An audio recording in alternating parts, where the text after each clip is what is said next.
masak apa tu?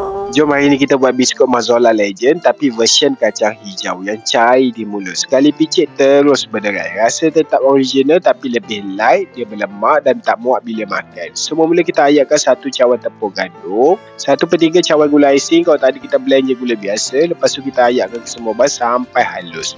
Masukkan 1/2 cawan serbuk kacang hijau. Yang ni saya gunakan cap bunga ros. Tak perlu dah kita nak sangat macam ni sebab yang ni dah dipanggang, dah dikisar halus. So dah jimat masa. Untuk rasa ada kanci, masukkan 1/2 kacang almond, perasakan 1/2 kecil garam, gaulkan sampai ia sebati, masukkan minyak mazola, kita masukkan sikit demi sikit sampai leduh ni tak melekat.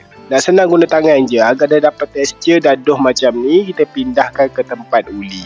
Kita tekankan sikit dough kita ni, bagi dia lepis sikit, lapikkan dengan plastik supaya tak melekat. Lepas tu kita rollkan dia agak-agak tebal dalam 0.5 cm macam tu. Okey dah. Kalau tebal sangat pun tak sedap nanti bila makan. Lepas tu kita tekapkan guna acuan macam ni. Kalau nak buat bulat pun boleh, ikut atas kreativiti korang. Lepas dah tekan semua, bolehlah ambil biskut ni dan kita pindahkan dekat baking tray. Lepas tu kita sapukan kuning telur dekat atas biskut dan kita bakarkan biskut kita dengan suhu 160 darjah Celsius selama 20 minit. Bergantung pada oven masing-masing. Time bakar ni memang semebab bau nati dan bateri biskut ni.